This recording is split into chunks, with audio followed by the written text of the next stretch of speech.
When we build systems, guidelines, rules, suggestions, best practices, when we have barriers and when we draw lines around what we should or what we should at least encourage others to do, what we as developers should do, or what we should enforce in our companies, on our teams.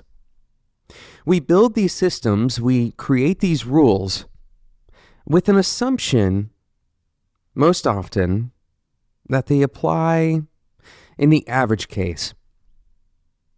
That our normal everyday work is bound by those rules, but at the moment that we experience an exception, that the rules can be set aside, that the guidelines are no longer applicable, that the best practices, well, we can kind of skirt around them. In today's episode, we're going to discuss a different way of looking at rules and perhaps come out with a more useful reason, a more useful reason for having the rules and understanding how they apply, when they apply. My name is Jonathan Cottrell, and you're listening to Developer Tea. My goal on this show is to help driven developers connect to their career purpose and do better work so they can have a positive influence on the people around them. Today's episode is sponsored by Discover.bot. Discover.bot is an online community for bot creators. Amazon Registry Services Incorporated created Discover.bot to serve as a platform-agnostic digital space for bot developers and enthusiasts of all skill levels to learn from one another, share their stories, and move the conversation forward together. On its own, even a good idea isn't always as powerful as it could be, but when a good idea is shared, it gains strength and momentum. It becomes capable of changing things in ways both small and large, and a good idea shared becomes an innovation. Discover.bot aims to sit at the intersection of ideas and innovation. Discover.bot wants to help people turn their experiences, discovery stories, advice, and knowledge into part of a shared canon that moves everyone forward. For veterans and beginners alike, Discover.bot is a place for learning, teaching, and talking.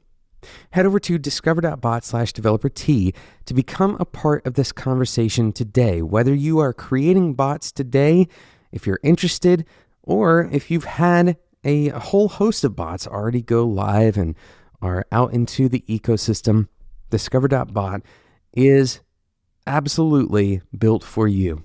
Go and check it out, discover.bot/developerT. Thank you again to Discover.bot for sponsoring today's episode.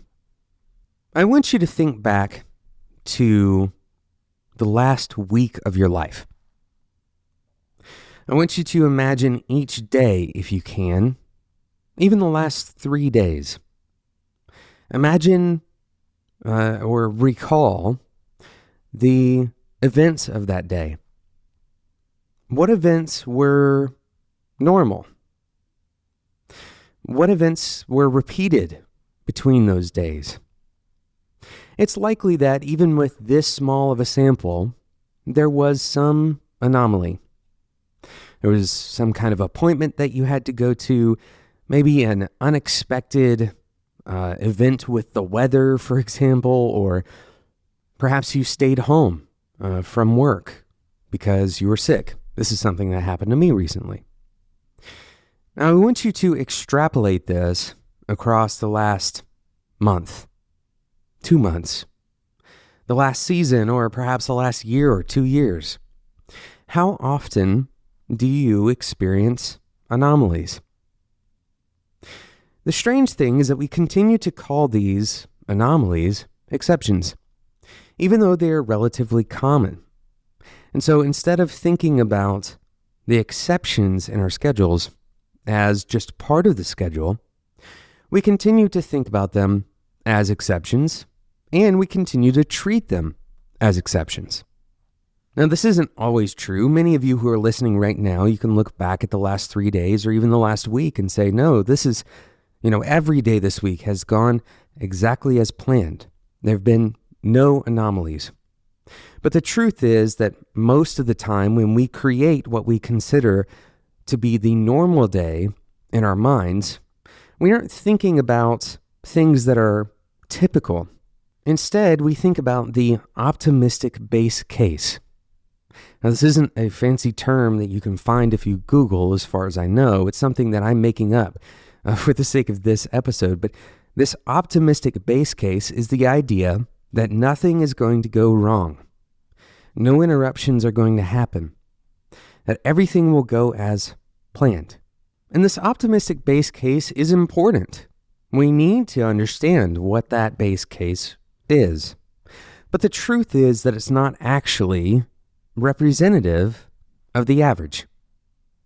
When you think about planning over the course of a week or over the course of a month or a year, you need to be considering that the average is not optimistic, nor is it pessimistic. The average is an attempt at a realistic picture. But the problem is that we create expectations for ourselves based on an optimistic picture. Okay, so why does this matter? And how does it relate to the rules and guidelines and best practices that we have for ourselves? Well, we apply these rules and guidelines in that optimistic base case scenario. When we're building features from a stable state, for example, we have a stable master branch on our project and all of our tests are passing and we have adequate test coverage and no users are unhappy. We have no reported bugs. Everyone is, actively working today. No one is out sick. We have all of the resources we need. We have, perfectly timed and perfectly articulated cards in our, project management program, whatever software we use for that. And everything is just right. Now we feel that we can operate and follow our best practices. This is a utopian state that we've created where those best practices are applied. They're kind of like icing on the cake. And the moment that any of that ecosystem is disrupted, the moment that we don't have the resources that we need, or there's a bug that's been introduced, a lot of our so-called best practices tend to fall apart. And then we do something that is outside of our best practices, outside of our guidelines, outside of our unwritten contracts of how we should behave and how we should write our code, the clean code contract that we may have with ourselves or with our employers, that unspoken commitment to quality, for example. But as we've already demonstrated in this episode, and hopefully you can grasp and agree with this simple reality, the optimistic base case is not the average case. That means that on average, we're not necessarily applying best practices. When we view best practices as applicable only when we're not in an exceptional state, then very often we won't be applying our best practices. So that's kind of the first part of the argument for today's episode, that we are not applying best practices universally because we don't build our best practices with the average case in mind. Instead, we build them with the optimistic base case in mind. The second part of the argument is that best practices are most effective during exceptions.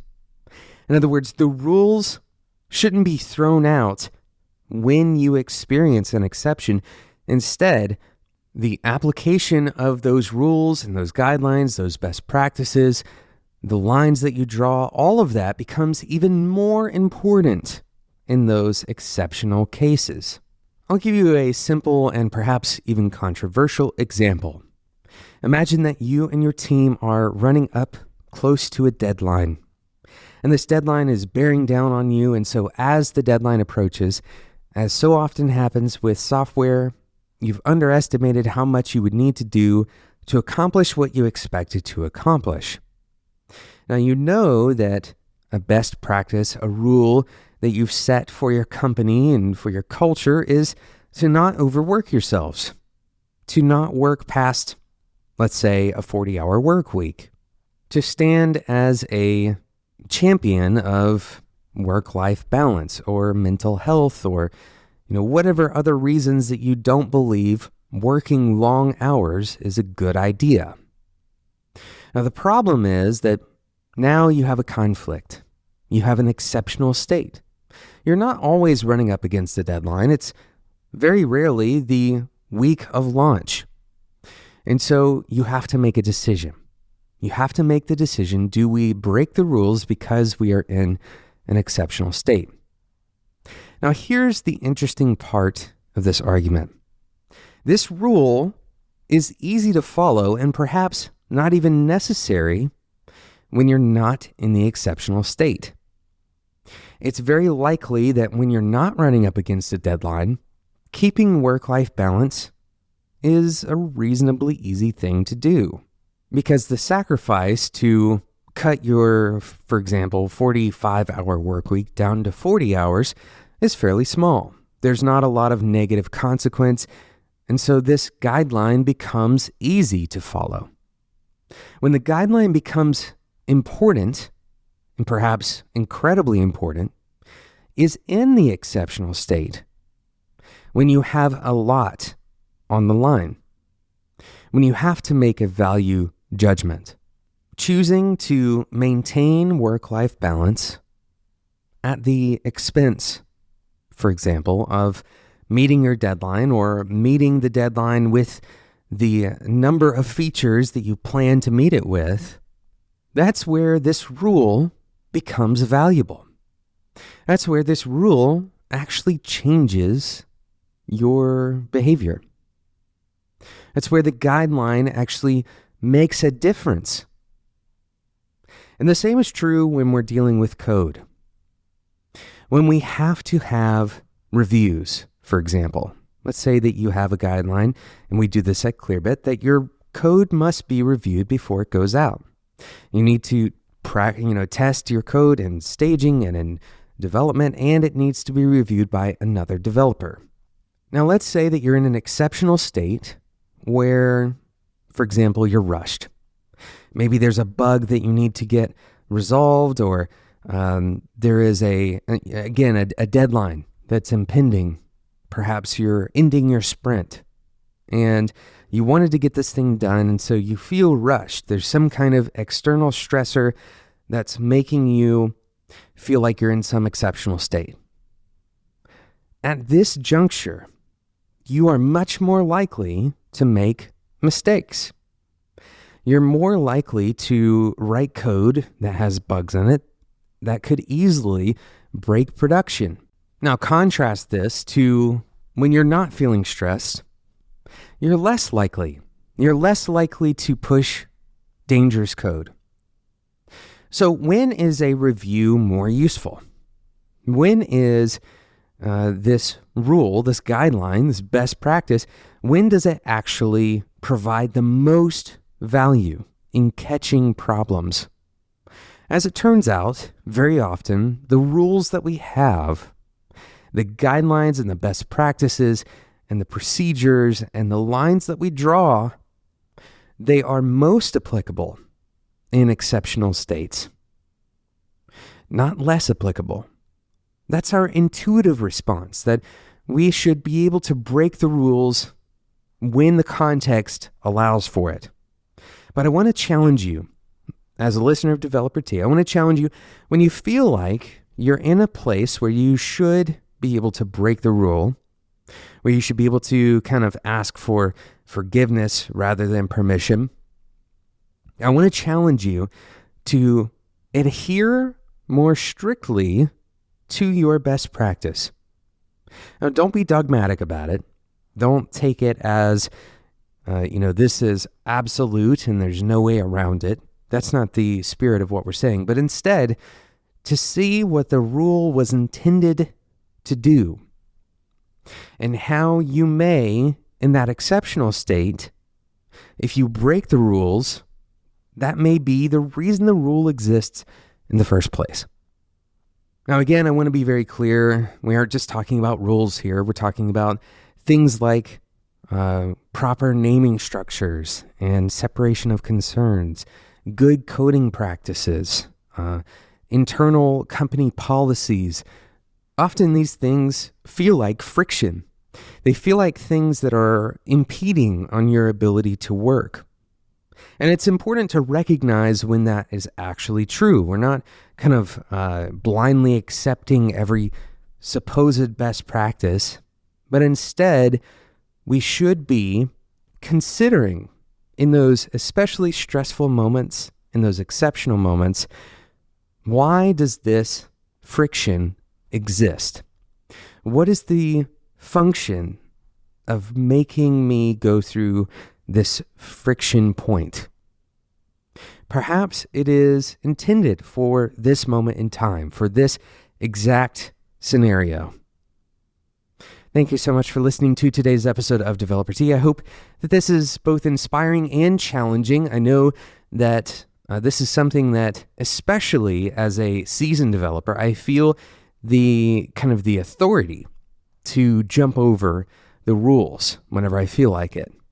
But I also understand that when I do that, very often I look back and I realize if I had only stuck to it, if I had allowed myself to be patient through that friction point, a lot of the problems that I face would evaporate, or at least I'd be able to address them a little bit easier.